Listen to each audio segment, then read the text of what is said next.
Good morning, grade 6. So today we're going to discuss about the topic in TLE-HE or home economics. So this lesson came from the LEAP or Learner's Pocket of Region 4A CALABARZON. So let me discuss the how to prepare feasible and practical budget, and the other one is classification of tools and their usage. Okay, so before that, please watch this video. Kindly click like and subscribe. So for those who are not yet, for those who are not able to subscribe yet to this video, kindly subscribe. Okay po. Para po ulit ma-inspire gumawa ang Ma'am Irene. Okay? So maraming salamat po. Okay, so factors affecting family budget. So amount of income. So the higher the family income, the greater the amount the family can include in budgeting. So this one is true. Okay, so mas marami ang income, so mas marami kang pwedeng ma-include sa budget. Okay, unlike if you have only smaller income, limited only. Okay, so the more limited the amount to sustain the family needs. Okay, so mas marami ang income or mas malaki ang income, mas madami ang budget na pwede mong ilabas. At kapag naman konti lang yung income or limited, so limited lang din ang pwede mong i-budget sa yung family. Okay? So size and composition of the family. So this one is also among the factors that affects the family budget. So the more the family members, the more allocation for basic need. Okay? So, kapag mas marami ang pamilya, syempre, mas marami ang kailangan mong i-allocate na money for that. Okay? Especially for the basic needs. Also, if the family members are still young and growing up, there is a greater allocation for food, health, and clothing. So, if you're going to compare these two families, this one, the more the merrier. Happy po ito, but then, kailangan po dito lahat nagtatrabaho so that the basic needs of the family could be met. Okay? So, para po lahat ng pangangailangan nila ay maibigay. Ito naman pong family na to, so this one is a small family compared to, this one is a big family and this one is a small family. So, kung parehas pong nagtatrabaho yung mother and father at tatlo po yung anak nila, so mas malaki po ang kanilang income, so mas mababudget po nila ng maayos yung kanilang income. Okay, they could allocate it for their food, for their more than for their basic needs. Okay, so pwede pa silang mag-vacation. Okay, next, values of the family. So different families have individual values. Okay, so they have different priorities on how to spend money. So some families, they wanted to the big amount of their money goes to food. Okay, so maraming family na doon sila they value the food. Or, mas malaki yung chunk ng budget pagdating sa family. And there are also families who are prioritize in housing. So, yun ang values ng ibang family. Mas maganda kung mas may malaking bahay or mas may maayos na bahay. May iba naman na they prioritize cars or yung mga motorcycles or any other vehicles. And there are some also who prioritize gadgets, okay, especially during this pandemic, which is the different gadgets are very essential. And there are others who also save a lot and they prioritize vacation. Okay, so of course we all need vacation. So nasa sa atin lang po 'yon kung ano yung ating ipaprioritize. Okay? It depends upon the values of the family. And number 4, the needs and wants of the family. So, this motivates the family members to work hard. Needs should be prioritized in budgeting over wants. Okay? So, meron tayong mga, like me, if I know that I work hard, so I see to it that I need to give myself a gift. Okay? So, kailangan bigyan ko yung sarili ko ng gift. So, I could consider that as my wants. But before that, bago ko ma-meet yung wants na yon, I need to fulfill first my family needs.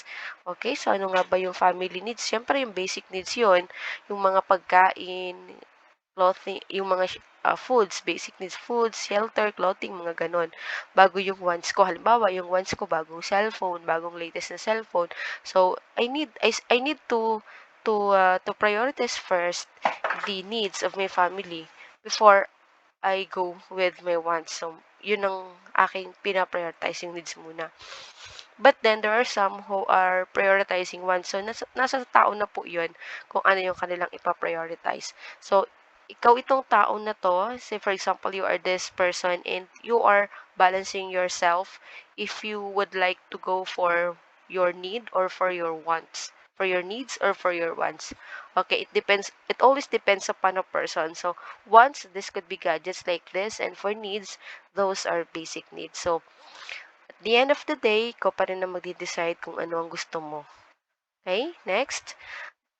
We are done with the first one. So now let's proceed to the sewing tools and supplies.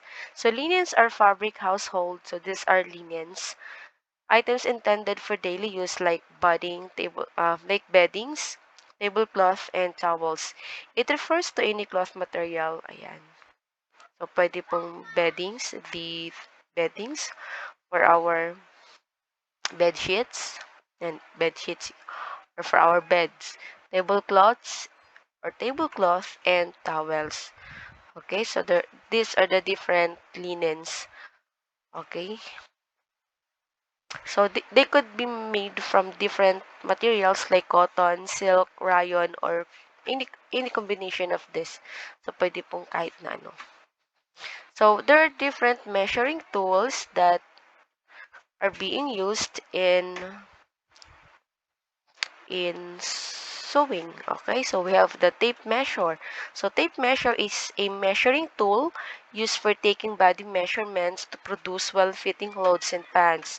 This is usually made of cloth or plastic. Syempre, kailangan may tape measure so that the clothes is well fitted. Okay, next, a ruler. It is a measuring tool used to measure and draft lines on a fabric or pattern. So this is an example of a ruler that is used in a silk or in a fabric. Okay, so this one is different from the usual ruler that we had in our school. Next, we have the metal gauge. It is a movable marker. And so, yan po yung ruler that measures short distances and correct thickness such as distance between buttons, pleats, and hems or yung laylayan po. So ito po ang metal gauge na ginagamit. Next, let's move on to the other measuring tools. The hem gauge, okay, it is a measuring tool used to measure the correct hem for a piece of clothing or linen. So ito po yung ginagamit sa mga laylayan natin. Ayan. Okay, so ito po yung laylayan. So, ginagamit po yan.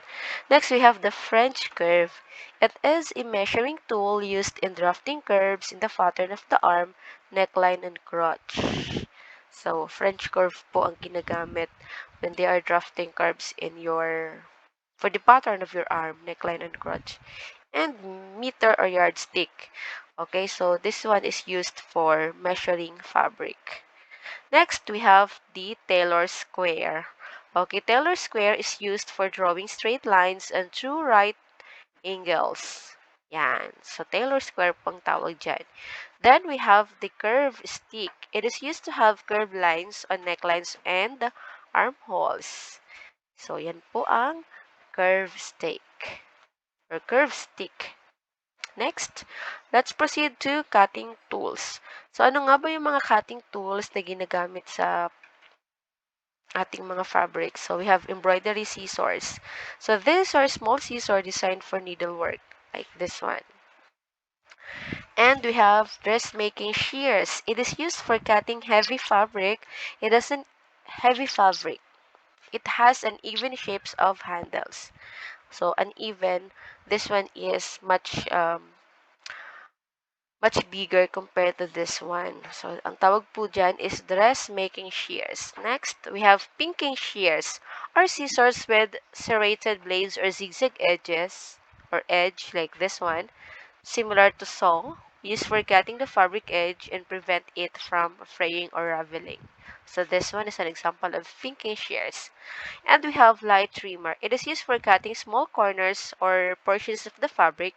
This tool has one point blunt. So, meron pong isang blunt. So, hindi masyadong matulis or matalas to prevent the fabric from snagging. So, as you can see, this one is pointed and this one is blunt. So, this one is light trimmer. Next, let's move on to Brent-handled shears. So, marami po palang iba't ibang gunting. So, there are different scissors or cutting tools in cutting the fabric. So, we have Brent-handled shears. So, what does it do? It shears with straight blades and a handle that is offset at an angle to allow the lower blade to stay flat in a cutting surface. So, ito po yung tinatawag ni Brent. This one is called Brent-handled shears. And we have sewing scissors. It is a cutting tool used for trimming seams and facings. So, yan po yung common natin na nakikita. And we have thread clippers. It is a small cutting tools used for snipping thread. So, ito po yun. Thread clippers. Okay? And we have seam ripper. So, it is a cutting tool used to open seams as well as other detailed work. So, this one. And we have stitch ripper. So, ito naman po. Pang-rip or pangtanggal doon sa ating mga stitches. It is a small tool made of metal used to remove stitches. The stitch ripper. Next. So, what are the different marking tools? We have tracing wheel. So, it is a marking tool with sawtooth blade used to transfer the marks from the pattern paper to the cloth. So, ito po yun. Tracing wheel. And if we have tracing wheel, we also need to have tracing paper. Okay? So, tailor's chalk po muna tayo before we go to tracing paper. So, tailor's chalk is an orange-colored hard square wax used for marking. So, tailor's chalk, the importance of having a tailor's chalk is for marking. Okay, so ito po yun. This could be in any color. It could be orange, red. Okay, so we have tracing paper. Ito na nga po yan. Yan. So, tracing paper is for pattern. And we have soft pencil. So, ito po yung soft pencil to draw lines or to draw lines in pattern construction. So, this is called a soft pencil. Okay, sewing tools. So, needle is a sewing tool that has one sharp end and a hole at the other end. So, ito po yung karayom na tinatawag natin. So, they come in different sizes and are used in sewing to pass the thread through the cloth either by hand or by machine. So, pwedeng gamitin natin yung kamay ang pagtatahi or pwede rin po natin gamitin yung machine. So, the three types of needles are sharps, longest with round eyes for general sewing. We have crewels, and we have crewels means next in length with slender eyes for darning and embroidery, and between the shortest, ito po yun. So, ito po yung three parts of the needle, the eye, the shaft, and then the point. Okay, so this one is the longest general sewing. Used for general sewing, and this one is the crewels for embroidery, and we have the between. So, pwede po yung, ayan. So, this is used for tailoring or dressmaking. And different kinds of needles na po ito. Kompleto na po yan. Okay, so, let's let's study the different types of needles as well as their names. So long darners, long thick needle suitable for mending holes in heavy fabrics. So yan po ang long darners. And then we have the curved needles which is used for mattress and doing upholstery work. And we have cotton darners used for darning, suitable for delicate yarns such as cotton and silk. And we have a ballpoint needles used between knit yarn fibers. So round point po siya yung dulo. So ito po ang ginagamit in knitting the yarn. And we have the beading needles. Ang beads naman po ito. Okay, so ginagamit po siya sa beads and or sequencing. Okay, next. We have straws. So longer needles than between used for tacking. Ayan. We have tapestry needles, strong, thick needles that blunt point, suitable for working tapestry and needlepoint projects. Ito po yun. Ayan, ito po ang example ng tapestry needles. Ayan, tapestry needles.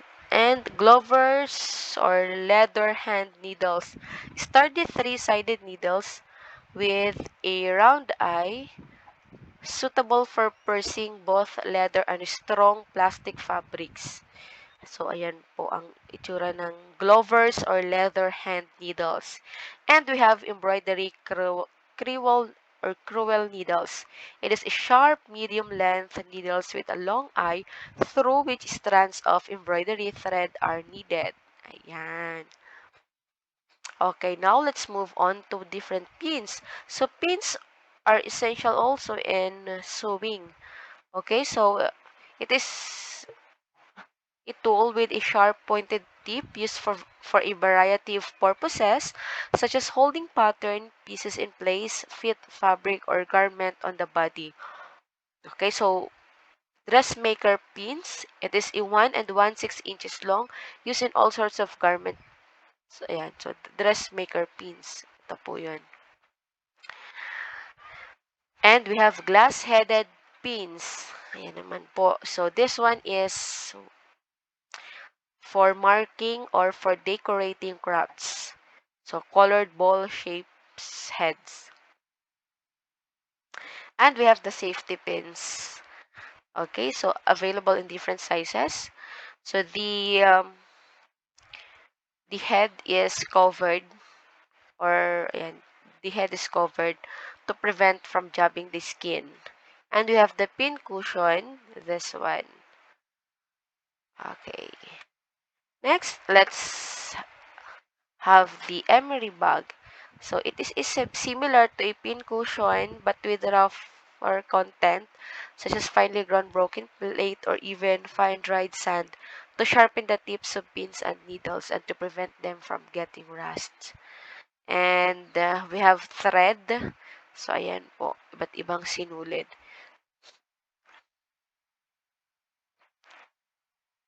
And we have needle threader.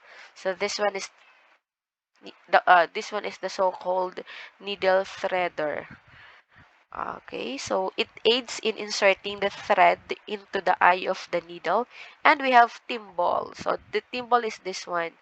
It is a small, durable protective cap made of metal or plastic used to protect the finger from being pricked when pushing the needle through the cloth. So ito po yung ginagamit, timbal.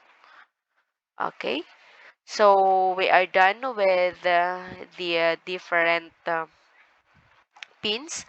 Now let's move on to the different tips to keep your sewing tools and equipment longer. So the first one is keep in a storage box when not in use. So this one is very necessary. Kailangan talaga naka-storage box yan kasi lalo na yung mga needles natin, pwede po yung mapulot ng ating mga anak at baka maging sleeping beauty. Joke lang. So kailangan po yun nakatabi kasi it might cause an accident or could be a minor or major accident. It could cause a minor or major accident to our children. Next, place the pins and needles in the pin cushion. That is why this pin cushion is very vital in placing the pins and needles. So, bago mo po ilagay sa storage box yung pins and needles, ilagay nyo po muna sa pin cushion. Next, oil the scissors, especially the screw, to prevent rust. Have them sharpened regularly. So, this scissor is for gardening. Pero ito po ang ibig sabihin nun na you need to put oil on the scissors. Kailangan talaga para hindi po ito kalawangin or to prevent it from rusting. Next, arrange threads neatly. Parang ganito. Yan. So, maayos para pagkasi bulbul yung sinulid mo, ang hirap. Gagawin mo dyan, puputulin mo na lang or tatapon mo na lang kasi nga buhol-buhol na. So, you need to arrange it properly, di ba? Parang mga estudyante. Sit properly, okay? Parang ganon. Next, fold the tape measure. Ayan. So, pwede i-fold nyo po yung tape measure or pwede yung rounded tape measure. So, kailangan naka-fold po yung para maayos tignan. And make an inventory of your materials. Ito talaga importante to keep your equipment longer. You need to make an inventory o yung mga listahan mo o yung gunting mo pa ba ay dalawa pa rin ba or wala na yung isa. Kasi kung bili ka ng bili, naku, mauubos po yung kapital mo, lalo na rito sa Taytay, as known as the garments capital of the Philippines. So, dapat talaga magkaroon ng inventory sa mga materials and the other equipments na ginagamit sa pagtatahi. Okay? Be sure your hands are clean and dry before starting to sew. Use handkerchief or face towel to wipe your sweat. Siyempre, dapat talaga malinis. Hindi lamang to prevent from COVID-19, from having a COVID, but also to make our clothes clean, 'di ba? So kailangan talaga malinis. Ayan. So you need to wash your hands. Okay, so that's it. So thanks for watching and thanks for listening. Don't forget to like, click, and subscribe. And kung mabait po kayo, you may also hit the notification bell.